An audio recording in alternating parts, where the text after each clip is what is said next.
تو hello friends, سال 1968 رات کے 8 بجے کے قریب ایک کپل کار میں سفر کر رہا تھا، جس میں ایک 16 سالہ بیٹی لاؤ جنسن اور ایک 17 سالہ ڈیوڈ آرتھر فیراڈے شامل تھے، اور وہ والیجو کے ایک شہر وینیشیا کے اندر داخل ہو گئے تھے، مگر انہیں یہ نہیں پتا تھا کہ کوئی ان کا پیچھا کر رہا ہے۔ وہ 9 بجے کے قریب ہرمن روڈ کے اندر ایک عاشقوں کی گلی میں رک گئے اور آدمی ان کو دیکھتا رہا، لیکن بیٹی اور ڈیوڈ کو نہیں پتا تھا کہ ان کے ساتھ کیا ہونے والا ہے۔ تو جی ہاں، یہ سٹوری ہم نے خود سے نہیں لکھی، بلکہ یہ ریئل سٹوری ہے جو یونائٹڈ اسٹیٹ کے شہر وینیشیا سے شروع ہوئی۔ دا زوڈیاک کلر پارٹ 1۔ 1968 میں ایک 16 سالہ ہائی اسکول کی اسٹوڈنٹ بیٹی لاؤ جنسن اور ایک 17 سالہ ڈیوڈ آرتھر فیراڈے، ان دونوں کی ملاقات جینسن کے ایک دوست کی وجہ سے ہوئی۔ یہ دونوں وینیشیا کے شہر میں داخل ہو گئے، لیکن ان کو یہ نہیں پتا تھا کہ ان کا کار میں کوئی پیچھا کر رہا ہے۔ رات کے 9 بجے کے قریب یہ دونوں ہرمن روڈ پر ایک عاشقی گلی میں کھڑے ہو گئے۔ رات 11 بجے تک وہ دونوں اپنی کار میں بیٹھے رہے، تبھی وہ آدمی کار سے باہر نکل کر ان کے پاس آیا اور ان پر گولیاں چلا دیں۔ قسمت سے ان دونوں کو کوئی گولی نہیں لگی۔ ان دونوں نے دوسرے دروازے سے باہر نکلنے کی کوشش کی۔ جینسن نکلنے میں کامیاب ہو گئی۔ جب فیراڈے نکلنے لگا تو قاتل نے اس کے سر میں گولی مار دی۔ قاتل نے جینسن کا پیچھا کیا اور اسے پیچھے سے 6 گولیاں ماریں۔ پولیس کے مطابق اس پورے حملے میں 2 سے 3 منٹ لگے۔ 8:10 پر ایک موٹر سوار نے ان دونوں کی لاشیں دیکھیں اور پولیس کو اطلاع دی۔ جینسن مر چکی تھی، جبکہ فیراڈے ابھی تک زندہ تھا اور سانس لے رہا تھا۔ ہسپتال میں پہنچتے ہی اس کی ڈیتھ ہو گئی۔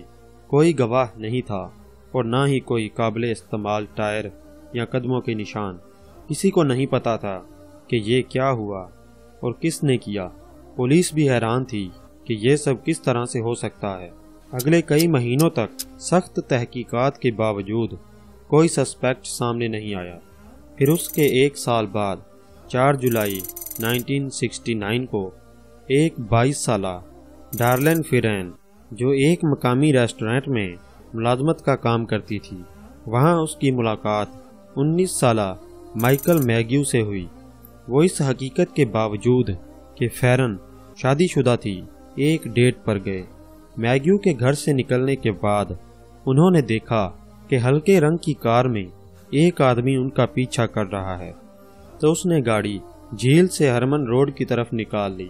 اس نے اپنی کار کو ایک بلو راک سپرنگ پارک میں ایک خالی پارکنگ میں کھڑا کر دیا۔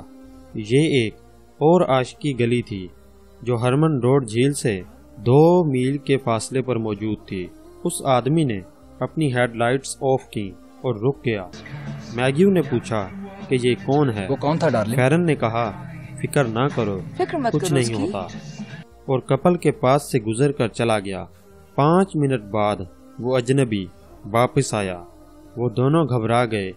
اس نے فیرن کی گاڑی کے قریب آتے ہی ٹارچ آن کی اور یہ بتاتے ہوئے کہ وہ ایک پولیس آفیسر ہے۔ اس اجنبی نے بولے بغیر اچانک 9mm پستول سے کار میں فائر کیے، جس سے ایک گولی میگیو کے دائیں بازو پر لگی اور دوسری فیرن کی گردن پر لگی۔ میگیو نے گاڑی سے بھاگنے کی کوشش کی، لیکن اس کے دروازے کا ہینڈل غائب تھا یا ہٹا دیا گیا تھا۔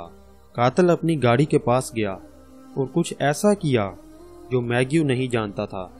حملہ آور نے میگیو اور فیرن کو 2 گولیاں مار دیں۔ قاتل تیزی سے اپنی گاڑی میں آیا اور چلا گیا۔ گولف کورس کے ایک نگران نے 12:10 کے قریب گولیوں کی آواز سنی۔ تبھی 3 نوجوانوں نے گاڑی پارکنگ میں لگائی اور زخمی جوڑے کو دیکھا۔ پولیس 20 منٹ بعد پہنچی۔ فیرن کی ہسپتال میں موت ہو گئی اور میگیو بچ گیا، اور اس نے حملہ آور کا وزن 200 پاؤنڈ بتایا۔ قاتل نے بلیک کپڑے پہن رکھے تھے اور چشمہ نہیں پہنا تھا۔ یہ تفصیلات قاتل کا سکیچ بنانے کے لیے کافی نہیں تھیں۔ وی پی ڈی کو ہیڈ کوارٹر سے 2 بلاکس پر ایک فون کال موصول ہوئی۔ لائن کے دوسرے سرے پر موجود شخص نے کہا، میں آپ کو ڈبل مرڈر کی اطلاع دینا چاہتا ہوں۔ اگر آپ کولمبس پارک وے سے 1 کلومیٹر مشرق کی طرف پبلک پارک میں جائیں تو آپ کو بھوری رنگ کی کار میں 2 بچے ملیں گے۔ انہیں 9mm کے لوگر سے گولی ماری گئی تھی۔ میں نے ایسے ہی بچوں کو پچھلے سال بھی مارا تھا۔ اور یہ کہنے کے بعد کال کٹ کر دی۔ 1 اگست 1969 کو سان فرانسسکو کرانیکل اور سان فرانسسکو ایگزامینر سبھی کو خطوط موصول ہوئے جو کسی نے ویلیجو میں ہونے والے حملوں کے بارے میں لکھے تھے۔ تینوں خطوط تقریباً ایک جیسے ہی تھے اور سٹارٹ میں لکھا تھا کہ میں 2 نوجوانوں کا قاتل ہوں جو گزشتہ کرسمس کے موقع پر ہرمن جھیل پر اور لڑکی 4 جولائی کو ہوئی تھی۔ تینوں خط غلط الفاظوں سے بھرے ہوئے تھے۔ اس نے اس میں لکھا کہ اگر تم لوگوں نے یہ خط اخبار میں نہ چھپائے تو وہ ہر ویکینڈ پر اکیلے لوگوں کو مارے گا، لوگوں کو مارتے ہوئے اور کسی کو نہیں چھوڑوں گا۔ پھر میں رات کو دوبارہ نکلوں گا جب تک کہ میں درجنوں لوگوں کو مار نہ لوں ویکینڈ پر۔ والیجو پولیس چیف جیک اسٹیلٹز نے کہا کہ ہم کیسے مان لیں کہ یہ خط قاتل نے ہی لکھا ہے۔ اس نے قاتل سے اپنی شناخت ثابت کرنے کے لیے مزید حقائق بھیجنے کی درخواست کی۔ پھر 14 اگست کو جیک کو ایک اور خط موصول ہوا جس میں لکھا تھا کہ میں زوڈیاک ہوں۔ یہ پیغام غلط باتوں سے بھرا ہوا تھا اور اس میں رچرڈ کورنیلز کی 1924 کی ایک short story the most dangerous game کا ٹائٹل دیا گیا تھا۔